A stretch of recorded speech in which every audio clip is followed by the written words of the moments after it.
Salut tout le monde, bienvenue à la chaîne YouTube Le Monde de Perrault, chaîne destinée aux jeux de société. Alors aujourd'hui, je vous parle d'un jeu qui se nomme Tiki Topple. Si vous arrivez en magasin, ne cherchez pas la boîte orange.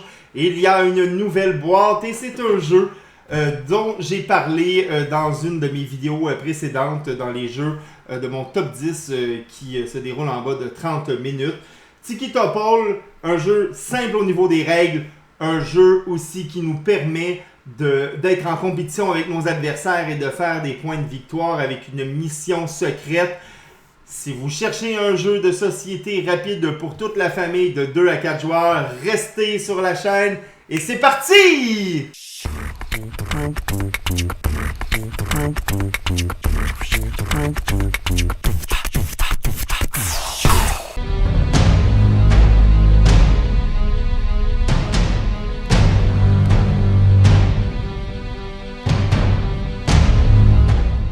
Voici la mise en place du jeu Tiki Topple. Tiki Topple est un jeu de 2 à 4 joueurs et j'ai fait une configuration pour 3 joueurs. Donc vous devez savoir que lorsqu'on joue à 3 ou à 4 joueurs, on prend nos paquets de cartes et on doit éliminer une certaine carte. Lorsqu'on joue à 2 joueurs, on a 2-1. Comme ici, exemple, les verts ont 2-1 ici dans leur jeu. Et ça, c'est quand on joue à 2 joueurs pour avoir des plus longs tours.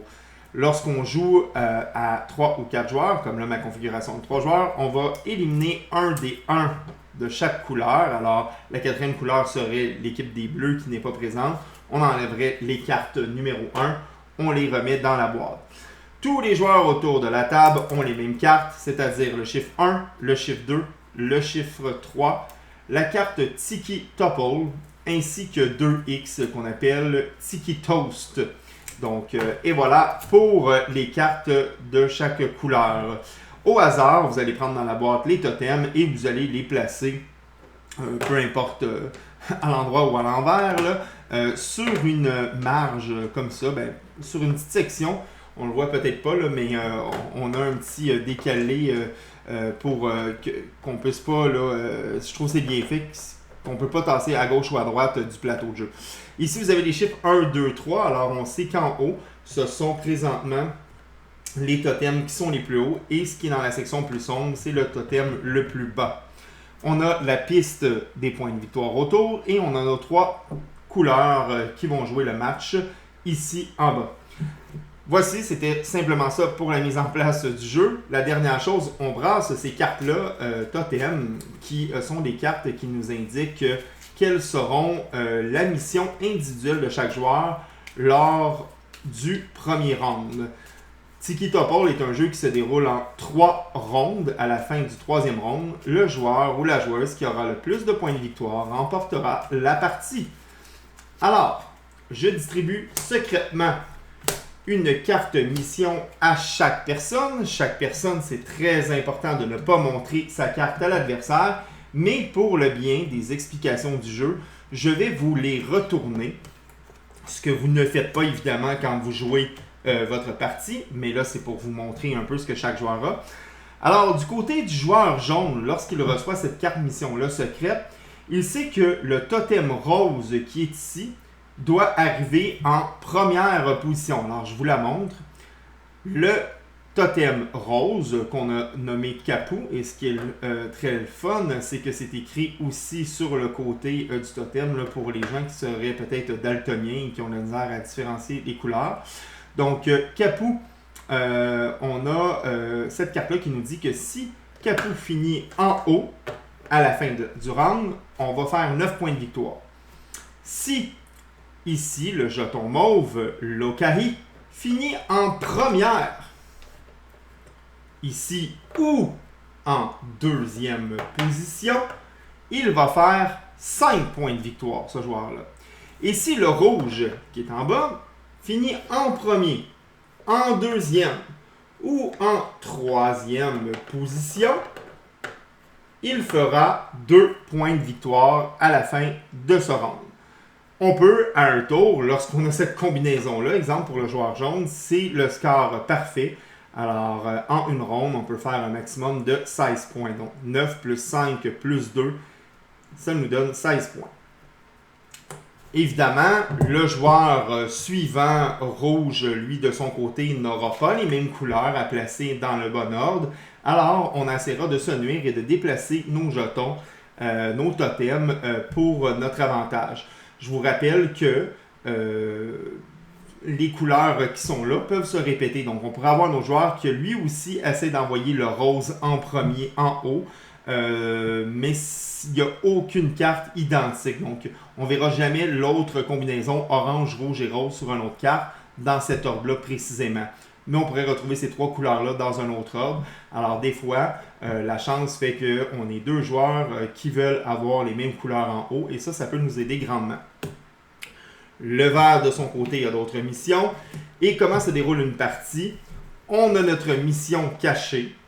Et une fois que notre mission est cachée et qu'on a bien vu lequel de nos totems est situé à quel endroit, eh bien, on va, comment je pourrais vous dire ça, jouer nos cartes. Alors, prenons par exemple, je vais déplacer les totems ici, que le joueur jaune joue une carte 2. Il la joue devant lui ou devant elle et il peut prendre le totem de son choix et le déplacer de 2 cases. On se rappelle que le joueur jaune, secrètement, il veut que le rose soit en haut. Alors, il va déplacer de 2 cases vers le haut le totem rose. Attention, si vous montez toujours le même totem, d'autres joueurs essaieront de le redescendre. Et vous allez voir comment. Alors, pour faire ça court, on a le chiffre 1, 2 et 3. Vous pouvez monter n'importe quel totem du nombre que vous le déplacez.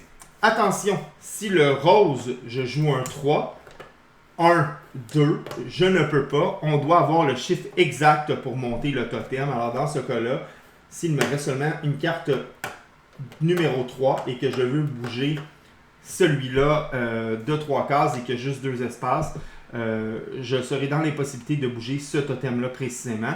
Mais je vais devoir absolument bouger un autre totem, même si ça ne m'avantage pas comme stratégie. Attention, on a des X et chaque joueur en a 2. Ces cartes-là vont, lorsqu'elles sont jouées, éliminer le dernier totem en bas. Et ça, c'est triste parce que parfois, notre couleur se retrouve en bas. Je pense, exemple ici, au joueur vert qui a un mauve. Et là, le mauve présentement, avec le vert qui est disparu, ne veut pas perdre ça. Ben, si autour des rouges, les rouges jouent un autre X, le mauve va sauter. Et malheureusement, ça va être impossible dans ce round-là pour l'équipe verte de faire le 9 points avec le mauve car il n'est plus dans le jeu. Alors ça, c'est une stratégie. Les couleurs que vous n'avez pas sur votre carte, lorsqu'elles se retrouvent en bas, ben, c'est peut-être le temps d'utiliser vos X pour justement les faire sauter du jeu et nuire possiblement à vos adversaires. Dernière carte qui vous reste à prendre, c'est la carte Tiki Topple avec la flèche vers le bas. Lorsque vous jouez ça, vous pouvez prendre n'importe quel des totems, sauf le dernier évidemment, et l'emmener à la fin. J'aurais pu prendre lui, je peux prendre lui-même, mais évidemment, je ne peux pas dire « Ah, je la joue et je remets le orange en dernier », donc on est obligé de bouger un de ces totems-là à votre guise vers le bas. Les cartes peuvent être jouées dans n'importe quel ordre et c'est ça la stratégie du jeu, c'est que chaque joueur a les mêmes cartes, mais c'est pas tout le monde qui va utiliser les cartes dans le même ordre, alors ça va déplacer beaucoup les totems en votre faveur ou défaveur. Lorsqu'un round est terminé, il y a 2 façons. Tous les joueurs n'ont plus de cartes dans leurs mains ou il reste seulement 3 totems. Alors, exemple, on est rendu là dans la partie, le vert joue un X, et boum, le jaune saute. On ne finit même pas le tour. On arrête ce round-là. Il nous reste nos 3 premières positions. Et c'est là qu'on va faire le décompte de nos points en montrant à tout le monde comment on a fait des points. Alors, si ça se termine comme ça, le joueur jaune, présentement, avec son rose, le rose n'est pas en première position. Alors, il ne fait pas de points. Le mauve n'est même pas là. Et le rouge, s'il finissait en première, deuxième ou troisième position, obtiendrait 2 points. Alors, c'est le cas. Il finit en première position. Le rouge, le joueur jaune qui avait cette carte-là fait 2 points de victoire. Ici, on a notre joueur rouge qui, lui, voulait avoir le mauve qui n'est plus là. Le bleu devait finir en première ou en deuxième position. Malheureusement pour lui, il a fini en troisième position. 0 points. Et les gris, ben, le gris n'est plus là non plus, alors il ne fait pas de points. Alors cette ronde-là serait vraiment pas bonne pour le jeton rouge. On parle de 0 point pour ce joueur-là à la fin de la première manche. Ici, on a tout simplement un joueur ici qui aurait le orange. Le orange n'est plus là, donc pas de 9 points. Notre joueur vert avait besoin ici du rouge en première ou en deuxième position. C'est le cas. Alors, il fait présentement 5 points. Le rose, s'il était en première, deuxième ou troisième position, faisait 2 points. C'est le cas. Il fait 2 points. À la fin de la première ronde, les verts seraient en avance, tandis que les rouges tiraient de l'arrière. On refait la même chose 2 autres fois et le premier joueur est le second autour de la table dans le sens des horloges, d'une montre et oui, ok, donc dans le sens horaire. Et on continue comme ça. À 4 joueurs, malheureusement, le 4e joueur ne sera jamais le premier joueur de la partie. Le joueur ou la joueuse ayant le plus de points de victoire gagne évidemment. C'était les explications de règles de Tiki Topol.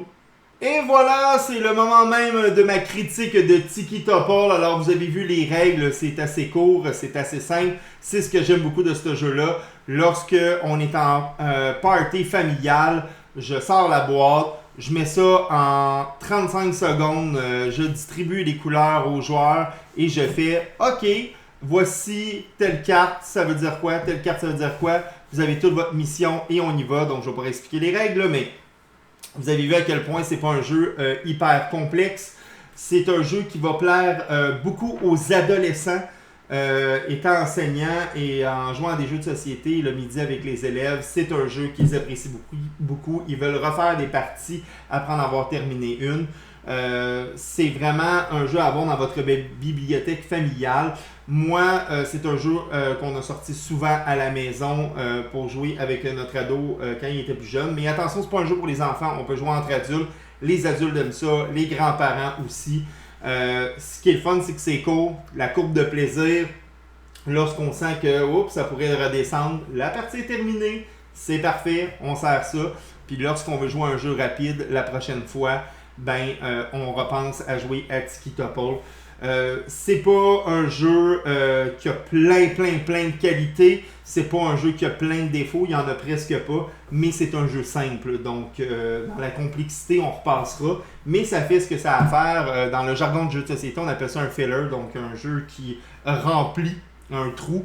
Donc, si c'est ça votre gros clou de la soirée, peut-être que c'est pas un jeu assez profond, énorme, pour remplir votre soirée de jeu de société. Mais pour commencer ou terminer une soirée, je vous le conseille fortement. Dans ce type de catégorie-là de jeux de société, je lui mets un beau 8 sur 10. Tiki Topol, donc à vous procurer. Excellent jeu de Kenga Games.